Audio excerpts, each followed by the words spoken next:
ओम शांति। 24 नवंबर 2025। बाप दादा के मधुर महावाक्य। मीठे बच्चे, तुम्हारा यह टाइम बहुत बहुत वैल्यूबल है, इसलिए इसे व्यर्थ मत गवाओ। पात्र को देखकर ज्ञान दान करो। प्रश्न: गुणों की धारणा भी होती जाए और चलन भी सुधरती रहे, उसकी सहज विधि क्या है? उत्तर: जो बाबा ने समझाया है वह दूसरों को समझाओ। ज्ञान धन का दान करो तो गुणों की धारणा भी सहज होती जाएगी, चलन भी सुधरती रहेगी। जिनकी बुद्धि में यह नॉलेज नहीं रहती है, ज्ञान धन का दान नहीं करते, वह है मनहूस, वह मुफ्त अपने को घाटा डालते हैं। गीत: बचपन के दिन भुला न देना। ओम शांति। मीठे मीठे बच्चों ने गीत सुना, अर्थ तो अच्छी रीति समझा। हम आत्मा है और बेहद बाप के बच्चे हैं, यह भुला न दो। अभी अभी बाप की याद में हर्षित होते हैं, अभी अभी फिर याद भूल जाने से गम में पड़ जाते हैं। अभी अभी जीते हो, अभी अभी मर पड़ते हो, अर्थात अभी अभी बेहद के बाप के बनते हो, अभी अभी फिर जिस्मानी परिवार तरफ चले जाते हो। तो बाप कहते हैं, आज हंसे कल रो ना देना। यह हुआ गीत का अर्थ। तुम बच्चे जानते हो, बहुत करके मनुष्य शांति के लिए ही धक्का खाते हैं, तीर्थ यात्रा पर जाते हैं।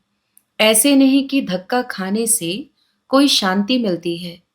यह एक ही संगम युग है जब बाप आकर समझाते हैं, पहले पहले तो अपने को पहचानो। आत्मा है ही शांत स्वरूप, रहने का स्थान भी शांति धाम है। यहाँ आती है तो कर्म जरूर करना पड़ता है। जब अपने शांति धाम में है तो शांत है। सतयुग में भी शांति रहती है, सुख भी है, शांति भी है। शांति धाम को सुख धाम नहीं कहेंगे। जहाँ सुख है उसे सुख धाम, जहाँ दुख है उसे दुख धाम कहेंगे। यह सब बातें तुम समझ रहे हो। यह सब समझाने के लिए कोई को सम्मुख ही समझाया जाता है। प्रदर्शनी में जब अंदर घुसते हैं तो पहले पहले बाप का ही परिचय देना चाहिए। समझाया जाता है, आत्माओं का बाप एक ही है, वही गीता का भगवान है। बाकी यह सब आत्माएं हैं। आत्मा शरीर छोड़ती और लेती है, शरीर के नाम ही बदलते हैं, आत्मा का नाम नहीं बदलता। तो तुम बच्चे समझा सकते हो, बेहद के बाप से ही सुख का वर्षा मिलता है। बाप सुख की सृष्टि स्थापन करते हैं, बाप दुख की सृष्टि रचे, ऐसा तो होता नहीं। भारत में लक्ष्मी नारायण का राज्य था ना, चित्र भी है। बोलो, यह सुख का वर्षा मिलता है। अगर कहें यह तो तुम्हारी कल्पना है तो एकदम छोड़ देना चाहिए। कल्पना समझने वाला कुछ भी समझेगा नहीं। तुम्हारा टाइम तो बहुत वैल्यूबल है। इस सारी दुनिया में तुम्हारे जितना वैल्यूबल टाइम कोई का है नहीं। बड़े बड़े मनुष्यों का टाइम वैल्यूबल होता है। बाप का टाइम कितना वैल्यूबल है। बाप समझाकर क्या से क्या बना देते हैं। तो बाप तुम बच्चों को ही कहते हैं कि तुम अपना वैल्यूबल टाइम मत गवाओ। नॉलेज पात्र को ही देनी है, पात्र को समझाना चाहिए। सब बच्चे तो समझ नहीं सकते, इतनी बुद्धि नहीं जो समझे। पहले पहले बाप का परिचय देना है। जब तक यह नहीं समझते कि हम आत्माओं का बाप शिव है तो आगे कुछ भी नहीं समझ सकेंगे। बहुत प्यार नम्रता से समझाकर रवाना कर देना चाहिए, क्योंकि आसुरी संप्रदाय झगड़ा करने में देरी नहीं करेंगे। गवर्नमेंट स्टूडेंट की कितनी महिमा करती है, उन्हों के लिए कितने प्रबंध रखती है। कॉलेज के स्टूडेंट ही पहले पहले पत्थर मारना शुरू करते हैं। जोश होता है ना। बूढ़े या माताएं तो पत्थर इतना जोर से लगा न सके। अक्सर करके स्टूडेंट का ही शोर होता है, उन्हों को ही लड़ाई के लिए तैयार करते हैं। अब बाप आत्माओं को समझाते हैं, तुम उल्टे बन गए हो, अपने को आत्मा के बदले शरीर समझ लेते हो। अब बाप तुमको सीधा कर रहे हैं। कितना रात दिन का फर्क हो जाता है। सीधा होने से तुम विश्व के मालिक बन जाते हो। अभी तुम समझते हो हम आधा कल्प उल्टे थे। अब बाप आधा कल्प के लिए सुलटा बनाते हैं। अल्लाह के बच्चे हो जाते तो विश्व की बादशाही का वर्षा मिलता है। रावण उल्टा कर देते हैं तो कला काया चट हो जाती, फिर गिरते ही रहते। राम राज्य और रावण राज्य को तुम बच्चे जानते हो। तुमको बाप की याद में रहना है। भल शरीर निर्वाह अर्थ कर्म भी करना है। फिर भी समय तो बहुत मिलता है। कोई जिज्ञासु आदि नहीं है, काम नहीं है, तो बाप की याद में बैठ जाना चाहिए। वह तो है अल्पकाल के लिए कमाई, और तुम्हारी यह है सदा काल के लिए कमाई। इसमें अटेंशन जास्ती देना पड़ता है। माया घड़ी घड़ी और तरफ ख्यालात को ले जाती है। यह तो होगा ही, माया भुलाती रहेगी। इस पर एक नाटक भी दिखाते हैं। प्रभु ऐसे कहते, माया ऐसे कहती। बाप बच्चों को समझाते हैं, मामेकम याद करो। इसमें ही विघ्न पड़ते हैं, और कोई बात में इतने विघ्न नहीं पड़ते। पवित्रता पर कितनी मार खाते हैं। भागवत आदि में इस समय का ही गायन है। पूतनाएं सुप नखाई भी है। यह सब इस समय की बातें हैं, जबकि बाप आकर पवित्र बनाते हैं। उत्सव आदि भी जो मनाते हैं, जो पास्ट हो गया है, उनका फिर त्योहार मनाते आते, पास्ट की महिमा करते आते हैं। राम राज्य की महिमा गाते हैं, क्योंकि पास्ट हो गया है। जैसे क्राइस्ट आदि आए, धर्म स्थापन करके गए, तिथि तारीख भी लिख देते हैं, फिर उनका बर्थडे मनाते आते हैं। भक्ति मार्ग में भी यह धंधा आधा कल्प चलता है। सतयुग में यह होता नहीं। यह दुनिया ही खत्म हो जानी है। यह बातें तुम्हारे में भी बहुत थोड़े हैं जो समझते हैं। बाप ने समझाया है, सब आत्माओं को अंत में वापस जाना है। सब आत्माएं शरीर छोड़ चली जाएंगी। तुम बच्चों की बुद्धि में है, बाकी थोड़े दिन हैं। अब फिर यह सब विनाश हो जाना है। सतयुग में सिर्फ हम ही आएंगे, सभी आत्माएं तो नहीं आएंगी। जो कल पहले आए थे वही नंबरवार आएंगे। वही अच्छी रीति पढ़कर और पढ़ा भी रहे हैं। जो अच्छा पढ़ते हैं वही फिर नंबरवार ट्रांसफर होते हैं। तुम भी ट्रांसफर होते हो। तुम्हारी बुद्धि जानती है, जो आत्माएं हैं सब नंबरवार वहां शांति धाम में जाकर बैठेंगी, फिर नंबरवार आती रहेंगी। बाप फिर भी कहते हैं, मूल बात है बाप का परिचय देना। बाप का नाम सदैव मुख में हो। आत्मा क्या है, परमात्मा क्या है, दुनिया में कोई भी नहीं जानते। भल गाते हैं, भ्रकुटी के बीच चमकता है अजब सितारा। बस जास्ती कुछ नहीं समझते। सो भी यह ज्ञान बहुत थोड़ों की बुद्धि में है। घड़ी घड़ी भूल जाते हैं। पहले पहले समझाना है, बाप ही पतित पावन है। वर्षा भी देते हैं, शहंशाह बनाते हैं। तुम्हारे पास गीत भी है, आखिर वह दिन आया आज, जिसका रास्ता भक्ति मार्ग में बहुत तकते थे। द्वापर से भक्ति शुरू होती है, फिर अंत में बाप आकर रास्ता बताते हैं। कयामत का समय भी इनको कहा जाता है। आसुरी बंधन का सब हिसाब किताब चुकतू कर फिर वापस चले जाते हैं। 84 जन्मों के पाठ को तुम जानते हो। यह पाठ बचता ही रहता है। शिव जयंती मनाते हैं तो जरूर शिव आया होगा, जरूर कुछ किया होगा। वही नई दुनिया बनाते हैं। यह लक्ष्मी नारायण मालिक थे, अब नहीं है। फिर बाप राजयोग सिखलाते हैं। यह राजयोग सिखाया था, तुम्हारे सिवाय और कोई के मुख में आ नहीं सकेगा। तुम ही समझा सकते हो। शिव बाबा हमको राजयोग सिखला रहे हैं। शिवो हम का जो उच्चारण करते हैं वह भी रॉन्ग है। तुमको अब बाप ने समझाया है, तुम ही चक्र लगाए ब्राह्मण कुल से देवता कुल में आते हो। सो हम सो का अर्थ भी तुम समझा सकते हो। अभी हम ब्राह्मण हैं। यह 84 का चक्र है। यह कोई मंत्र जपने का नहीं है। बुद्धि में अर्थ रहना चाहिए। वह भी सेकंड की बात है। जैसे बीज और झाड़ सेकंड में सारा ध्यान में आ जाता है, वैसे हम सो का राज भी सेकंड में आ जाता है। हम ऐसे चक्र लगाते हैं जिसको स्वदर्शन चक्र भी कहा जाता है। तुम किसको कहो हम स्वदर्शन चक्रधारी हैं तो कोई मानेंगे नहीं।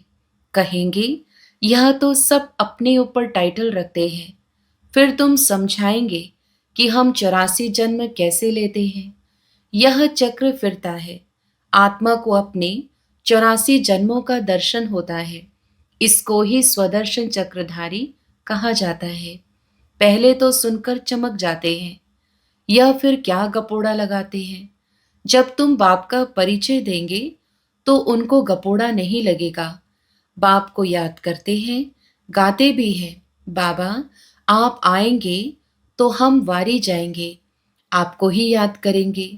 बाप कहते हैं तुम कहते थे ना, अभी फिर तुमको याद दिलाता हूं।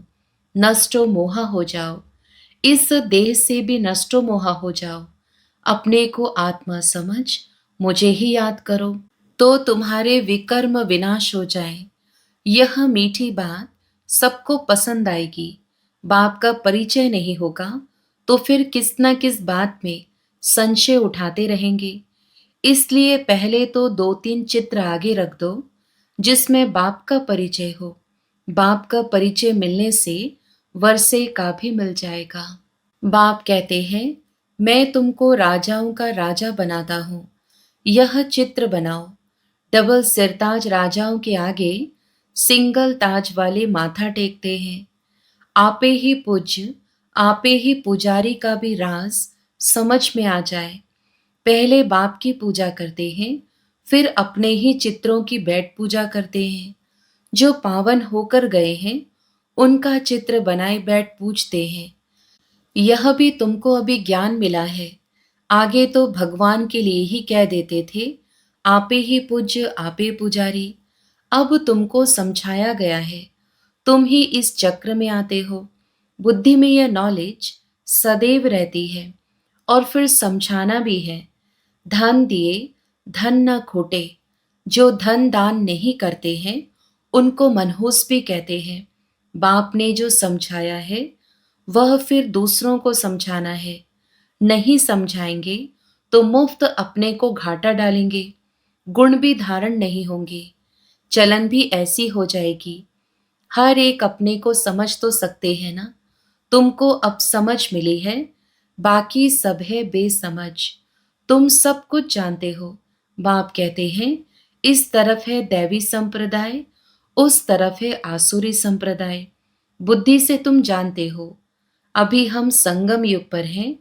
एक ही घर में एक संगम युग का, एक कलयुग का, दोनों इकट्ठे रहते हैं।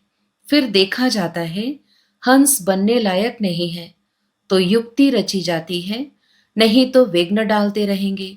कोशिश करनी है आप समान बनाने की, नहीं तो तंग करते रहेंगे। फिर युक्ति से किनारा करना पड़ता है। विघ्न तो पड़ेंगे। ऐसी नॉलेज तो तुम ही देते हो। मीठा भी बहुत बनना है, नष्टो मोहा भी होना पड़े। एक विकार को छोड़ा तो फिर और विकार खिटखिट मचाते हैं। समझा जाता है जो कुछ होता है कल्प पहले माफिक। ऐसे समझ शांत रहना पड़ता है। भावी समझी जाती है। अच्छे अच्छे समझाने वाले बच्चे भी गिर पड़ते हैं, बड़ी जोर से चमाट खा लेते हैं। फिर कहा जाता है कल्प पहले भी चमाट खाई होगी। हर एक अपने अंदर में समझ सकते हैं। लिखते भी है बाबा, हम क्रोध में आ गए, फलाने को मारा, यह भूल हुई। बाप समझाते हैं जितना हो सके कंट्रोल करो। कैसे कैसे मनुष्य हैं, अबलाओं पर कितने अत्याचार करते हैं। पुरुष बलवान होते हैं, स्त्री अबला होती है। बाप फिर तुमको यह गुप्त लड़ाई सिखलाते हैं। जिससे तुम रावण पर जीत पाते हो। यह लड़ाई कोई की बुद्धि में नहीं है, तुम्हारे में भी नंबरवार है जो समझ सकते हैं। यह है बिल्कुल नई बात। अभी तुम पढ़ रहे हो सुखधाम के लिए, यह भी अभी याद है, फिर भूल जाएगी। मूल बात है ही याद की यात्रा, याद से हम पावन बन जाएंगे। अच्छा, मीठे मीठे सिकिलधे बच्चों प्रति माता पिता बाप दादा का याद प्यार और गुड मॉर्निंग। रूहानी बाप की रूहानी बच्चों को नमस्ते। हम रूहानी बच्चों की भी रूहानी माता पिता बाप दादा को याद प्यार, गुड मॉर्निंग और नमस्ते। धारणा के लिए मुख्य सार। पहला, कुछ भी होता है तो भावी समझ शांत रहना है, क्रोध नहीं करना है, जितना हो सके अपने आप को कंट्रोल करना है, युक्ति रच आप समान बनाने की कोशिश करनी है। दूसरा, बहुत प्यार और नम्रता से सबको बाप का परिचय देना है। सबको यही मीठी मीठी बात सुनाओ कि बाप कहते हैं, अपने को आत्मा समझ, मुझे याद करो, इस देह से नष्टो मोह हो जाओ।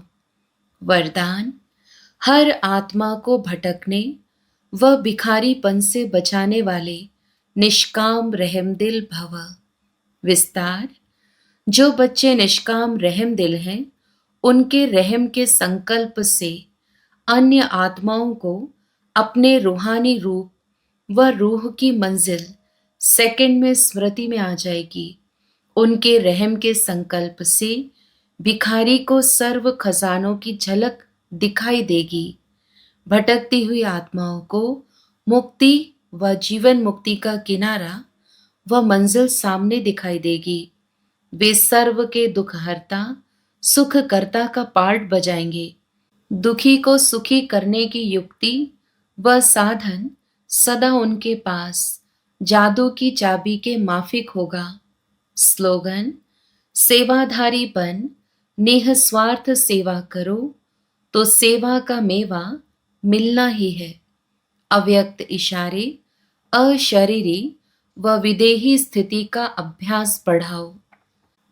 अंत समय में प्रकृति के पांचों ही तत्व अच्छी तरह से हिलाने की कोशिश करेंगे, परंतु विदेही अवस्था की अभ्यासी आत्मा बिल्कुल ऐसा अचल अडोल पास विद ऑनर होगी जो सब बातें पास हो जाएंगी, लेकिन वह ब्रह्मा बाप के समान पास विद ऑनर का सबूत देगी। इसके लिए समय निकालकर प्रकृति के पांचों तत्वों की सेवा करते शुभ भावना की सकाश देते रहो। अच्छा, ओम शांति।